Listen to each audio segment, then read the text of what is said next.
Shri Jacob George, K ബാബുവിനെ അനുകൂലിച്ചുകൊണ്ട് A ഗ്രൂപ്പും I ഗ്രൂപ്പും രംഗത്തുണ്ട്. രണ്ട് ഗ്രൂപ്പിലെയും പ്രമുഖ നേതാക്കൾ പ്രതികരണം നടത്തി കഴിഞ്ഞിരുന്നു. ഇന്നലെയും ഇന്നുമായിട്ട് അവർ കെ ബാബുവിനെ അനുകൂലിക്കുകയാണ്, രാഷ്ട്രീയ പ്രേരിതമെന്ന് പറയാൻ തയ്യാറാവുകയും ചെയ്തിട്ടുണ്ട്. പക്ഷേ ഈ പിന്തുണ ഇനി അങ്ങോട്ടും ഉണ്ടാകുമോ? ഇപ്പോൾ പ്രതിപക്ഷ നേതാവ് എന്ന നിലയ്ക്ക് രമേശ് ചെന്നിത്തലയ്ക്ക് ഗ്രൂപ്പിനപ്പുറം നിലപാടെടുക്കേണ്ടി വരും. അത് കെ ബാബുവിന് അനുകൂലമായ നിലപാടാണ്. പക്ഷേ എത്ര കാലത്തേക്ക് കെ ബാബുവിനെ ഈ രീതിയിൽ അനുകൂലിക്കാൻ ഐ ഗ്രൂപ്പിനും സാധിക്കും? അവസാനം എ ഗ്രൂപ്പ് മാത്രമായി മാറുമോ കെ ബാബുവിനെ പിന്തുണയ്ക്കാൻ? അത് ഈ വിജിലൻസ് അന്വേഷണം, ബാബുവിനെതിരെയുള്ള വിജിലൻസ് റെയ്ഡ് തീർച്ചയായിട്ടും കോൺഗ്രസിനകത്ത് ഒരു പ്രശ്നം ഉണ്ടാക്കിയിട്ടുണ്ട്. അത് തീർച്ചയായിട്ടും അത് വളരെ സങ്കീർണമാവാനാണ് സാധ്യത. ഇപ്പോഴത്തെ സാഹചര്യത്തിൽ ഐ ഗ്രൂപ്പ്, രമേശ് ചെന്നിത്തല പ്രതിപക്ഷ നേതാവ് എന്ന നിലയ്ക്ക് അദ്ദേഹം എല്ലാവരുടെയും താല്പര്യം സംരക്ഷിക്കണം. സ്വാഭാവികമായിട്ടും ഇത് ബാബുവിന് അനുകൂലമായ നിലപാട് അദ്ദേഹം സ്വീകരിക്കുന്നുള്ളൂ. KPCC അധ്യക്ഷൻ എന്ന നിലയ്ക്ക് VM സുധീരനും ഈ നിലപാടാണ് യഥാർത്ഥത്തിൽ എടുക്കേണ്ടത്. പക്ഷേ അദ്ദേഹത്തിന് ഒരിക്കലും എടുക്കാൻ പാടില്ല. കാരണം VM സുധീരൻ ഇവരിൽ നിന്നെല്ലാം വേറിട്ട് നിൽക്കുന്ന ഒരു വ്യക്തിത്വമാണ്. പക്ഷേ ഇത് നമ്മൾ ആൻ്റണി പക്ഷത്തെ നോക്കണം. ആൻ്റണി പക്ഷത്തെ പ്രമുഖനാണ് കെ ബാബു. ഉമ്മൻചാണ്ടിയോടൊപ്പം നിൽക്കുന്ന കെ ബാബു, ബെന്നി ബെഹനാൻ, തിരുവഞ്ചൂർ രാധാകൃഷ്ണൻ, അങ്ങനെ ഒരു വലിയ അച്ചുതണ്ട്, ആൻ്റണി ഗ്രൂപ്പിൻ്റെ അച്ചുതണ്ടിൻ്റെ ഭാഗമാണ് കെ ബാബു. കെ ബാബുവിന് ഒരു ക്ഷീണം പറ്റുമ്പോൾ മറ്റു ഗ്രൂപ്പുകളെല്ലാം, ഐ ഗ്രൂപ്പ് രമേശ് ചെന്നിത്തല പ്രതിപക്ഷ നേതാവാണെങ്കിലും വിശാല ഐ ഗ്രൂപ്പിൻ്റെ നേതാവാണ്. ആൻ്റണി പക്ഷത്തോട് അദ്ദേഹം എതിരിട്ട് നിൽക്കുന്ന ആളാണ് കോൺഗ്രസിനകത്ത്. സുധീരനാണെങ്കിൽ പറയുകയും വേണ്ട, എങ്ങനെയും ആൻ്റണി പക്ഷത്തെ ഗ്രൂപ്പുകളെ തന്നെ തകർക്കണം എന്നുള്ള നിലപാടിലാണ് VM സുധീരൻ.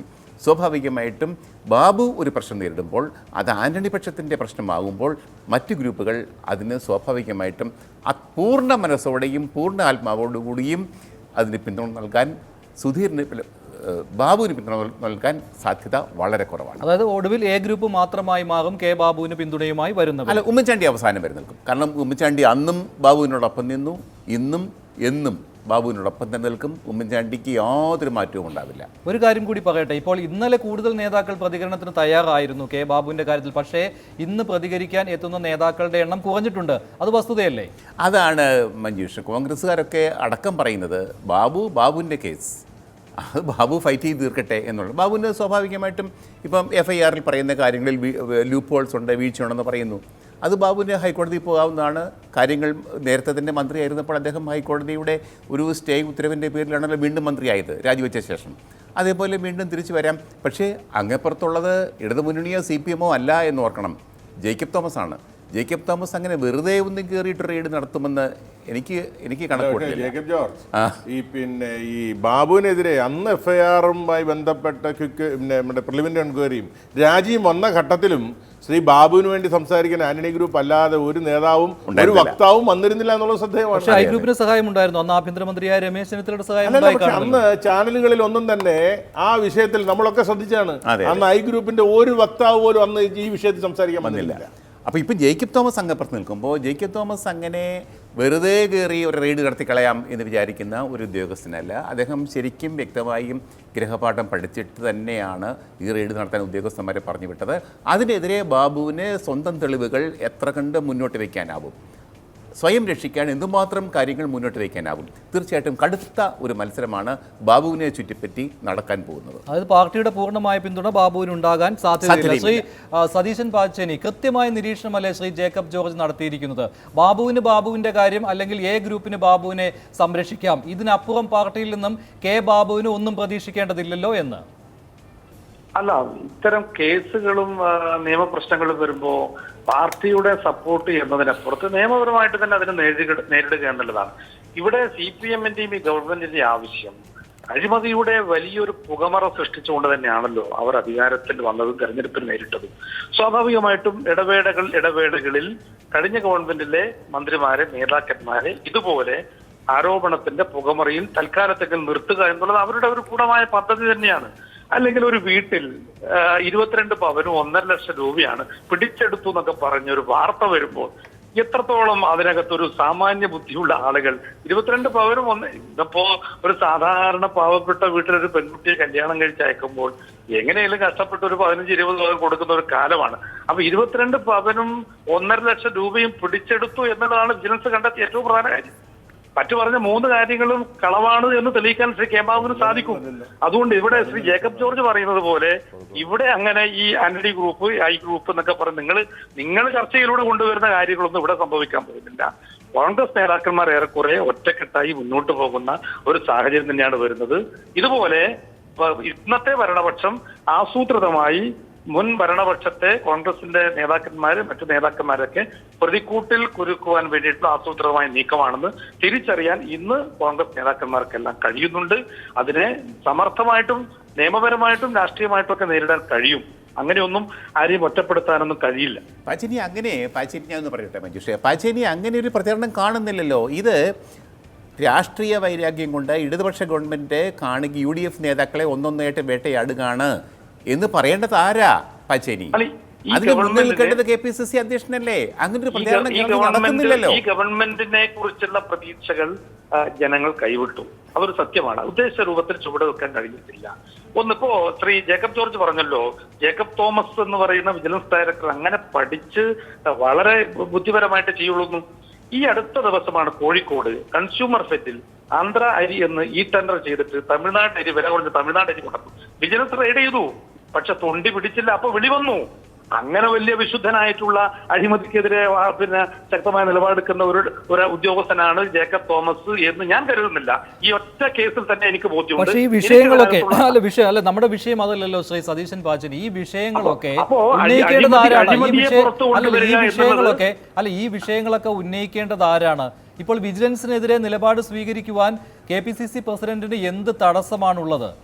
KPCC അധ്യക്ഷൻ ഇത്തരം വിഷയത്തിൽ മുൻപും എപ്പോഴും കുറച്ചുകൂടി അവധാനതയോടുകൂടി നിലപാടെടുക്കുകയും സംസാരിക്കുന്ന ആളാണ് ശ്രീ എ കെ ആന്റണി. അങ്ങനെ പലപ്പോഴും അത്തരത്തിൽ കുറെ കൂടി സൂക്ഷ്മമായി അഭിപ്രായം പറയുന്ന ഒറ്റ കാര്യമേ ഉള്ളൂ, സ്വന്തം നിലപാടിൽ നിന്ന് അദ്ദേഹത്തിന് മാറാൻ ഇനി സാധിക്കുകയില്ല. കാരണം കെ ബാബുവിനെതിരെ അദ്ദേഹം നേരത്തെ തന്നെ നിലപാടെടുത്തിട്ടുണ്ട്. ആ നിലപാടിൽ നിന്ന് മാറിയാൽ എന്ത് സംഭവിക്കും എന്ന് അദ്ദേഹത്തിന് അറിയാം. അതായത് പറയാനും വയ്യ, പറയാതിരിക്കാനും വയ്യ. ഇതാണിപ്പോൾ ശ്രീ VM സുധീരൻ അനുഭവിച്ചുകൊണ്ടിരിക്കുന്നത്. അല്ല, അദ്ദേഹത്തിന്റെ ഉചിതമായ സമയത്ത് ഈ കാര്യത്തിലും അഭിപ്രായം പറയും. കാരണം ഒരു FIR ഇട്ട് ഒരു ദിവസം മുഴുവൻ ഒരു മുൻ മന്ത്രിയെ, ഒരു പ്രധാനപ്പെട്ട നേതാവിനെ ഇല്ലാ കഥകൾ പറഞ്ഞ് പ്രതിക്കൂട്ടിൽ നിർത്തി അദ്ദേഹം ഏറ്റവും വലിയ അഴിമതിക്കാരനാണ് ചിത്രീകരിക്കുക എന്നുള്ള ഉദ്ദേശം സാധിച്ചു കഴിഞ്ഞു. ഇനി നിയമപരമായി അദ്ദേഹത്തിന് മുന്നോട്ട് പോകാൻ കഴിഞ്ഞാലല്ലേ ഇത് തെളിയിക്കാൻ സാധിക്കും. ആദ്യമേ ചെയ്തത് KPCC അധ്യക്ഷൻ VM സുധീരൻ തന്നെയല്ലേ? അത് നമ്മളൊക്കെ പത്രങ്ങളിലും ടെലിവിഷനിലും കണ്ടതാണല്ലോ. KPCC അധ്യക്ഷൻ കെ ബാബു അഴിമതിക്കാരനാണെന്ന് പറഞ്ഞു. അയ്യോ, അദ്ദേഹം തെരഞ്ഞെടുപ്പ് പിന്നെ എന്തിനാണ് എല്ലാവർക്കും അറിയാവുന്ന ഒരു കാര്യമാണ്. പിന്നെ എന്തിനാണ് അദ്ദേഹത്തെ തെരഞ്ഞെടുപ്പ് ഒരു തെരഞ്ഞെടുപ്പിനെ നേരിടുമ്പോൾ ആരോപണ വിധേയർ പരമാവധി മാറി നിൽക്കുന്നത് കുറച്ചുകൂടി മെച്ചപ്പെട്ട വിജയത്തിന് ഉപകരിക്കും എന്നുള്ള ഒരു നിലപാട് അദ്ദേഹത്തിനുണ്ട് എന്ന് തീർച്ചയായിട്ടും ഞങ്ങൾ മനസ്സിലാക്കിയിട്ടുണ്ട്. അദ്ദേഹം ഏതെങ്കിലും ഒരാൾ പച്ചയായ അഴിമതി നടത്തിയെന്നൊന്നും പറഞ്ഞിട്ടില്ല. അതൊക്കെ എന്തായാലും ഇന്നത്തെ അദ്ദേഹത്തിന്റെ @% നോ കമന്റ് ഈ പ്രസ്താവനയിലൂടെ മനസ്സിലാക്കുന്നത് ഈ ആരോപണ വിധേയൻ എന്ന ആ നിലപാടിൽ അദ്ദേഹം മാറ്റം വരുത്തിയിട്ടില്ല എന്ന് തന്നെയാണ്. Shri advocate CP Udayabhanu telephone ലൈനിൽ. ശ്രീ CP ഉദയഭാനു, കോൺഗ്രസ് നേതാക്കൾ ആവർത്തിച്ച് പറയുന്നത് ഈ FIR-നെ കുറിച്ചും നിയമപരമായി അല്ല വിജിലൻസ് റെയ്ഡ് നടത്തിയത് എന്നതിനെക്കുറിച്ചും 22 പവൻ സ്വർണവും 1.5 ലക്ഷം രൂപയും പിടിച്ചെടുത്തു എന്ന് പറയുന്നത് ആനക്കാര്യമൊന്നും അല്ല എന്നതിനെയും കുറിച്ചുമാണ്. വിജിലൻസിന്റെ ഭാഗത്തു നിന്നും നിയമപരമായി എന്തെങ്കിലും പോരായ്മകൾ സംഭവിച്ചിട്ടുണ്ടോ ഇക്കാര്യത്തിൽ? ശ്രീ മഞ്ജുഷ, നാം ഈ കാര്യത്തിനെ വളരെ പരിമിതമായിട്ടുള്ള റിക്കവർ ചെയ്യപ്പെട്ട സ്വർണത്തിന്റെയോ ശേഖരിക്കപ്പെട്ട തെളിവിന്റെയോ അല്ലെങ്കിൽ വീണ്ടെടുത്ത രൂപയുടെയോ മൂല്യം വെച്ചുകൊണ്ട് മാത്രം വിലയിരുത്തേണ്ട ഒരു വസ്തുതയല്ല എന്നാണ് എനിക്ക് ആദ്യമേ സൂചിപ്പിക്കാനുള്ളത്. ഇപ്പൊ ഇവിടെ ചർച്ചയിൽ പങ്കെടുത്ത ശ്രീ സതീശൻ പാച്ചേനിയെ പോലുള്ള ആളുകൾ കോൺഗ്രസിന്റെ ഒരു പ്രതിനിധിയായിട്ടുള്ള ശ്രീ കെ ബാബുവിന് എതിരെ വന്നിട്ടുള്ള അഴിമതി ആരോപണത്തെ രാഷ്ട്രീയമായി അദ്ദേഹത്തെ സംരക്ഷിക്കാനുള്ള പിന്തുണ കൊടുക്കാനുള്ള ചുമതലയുള്ള ആളുകൾ എന്ന നിലയിൽ പറയുന്നതാണ്. നാം ഇവിടെ പ്രധാനമായി മനസ്സിലാക്കേണ്ടത്, ഇപ്രകാരം ഒരു ആരോപണം ഉന്നയിക്കപ്പെടുന്നു വളരെ സൗകര്യപ്രദമായിട്ടുള്ള ഒരു സമയത്ത് തന്നെ ആരോപണ വിധേയനായിട്ടുള്ളയാളെ നിയമത്തിന്റെ പരിധിയിൽ കൊണ്ടുവരാനായിട്ടുള്ള മുഴുവൻ നടപടികൾ സ്വീകരിക്കുമ്പോൾ ഒരു ഗവൺമെന്റിന്റെ രാഷ്ട്രീയ സൗകര്യം, ഗവൺമെന്റിന്റെ ഭരണപരമായ സൗകര്യം, ആ സൗകര്യം ഉപയോഗിച്ചുകൊണ്ട് സ്വന്തം കീശ വീർപ്പിക്കുവാനായിട്ട് അധികാരത്തെ ദുർവിനിയോഗം ചെയ്തിട്ടുള്ള ആളുകൾ, അവരുടെ പ്രതിനിധികളായിട്ടുള്ള ആളുകൾ, അവരെ ഇത് നിയമത്തിന്റെ പരിധിയിൽ കൊണ്ടുവന്ന് കുറ്റകരമായിട്ടുള്ള ശിക്ഷാർഹമായിട്ടുള്ള പരിധിയിൽ കൊണ്ടുവരാനായിട്ടുള്ള ഒരു ഉദ്യോഗസ്ഥന്മാരുടെ ആ ശ്രമത്തെ ശ്ലാഘിക്കുന്നതിന് പകരം ഇതില് സുപ്രീം കോടതിയുടെ ചില ഗൈഡ് ലൈൻ പാലിച്ചിട്ടില്ല, റിക്കവറി ചെയ്തതിന്റെ മൂല്യം എത്രയല്ലേ ഉള്ളൂ എന്നെല്ലാം പറഞ്ഞ് പുച്ഛിക്കുന്ന രീതിയാണ്. അതിനെയാണ് നാം എതിർക്കേണ്ടതും എതിർക്കപ്പെടേണ്ടതുമായിട്ടുള്ള വസ്തുത.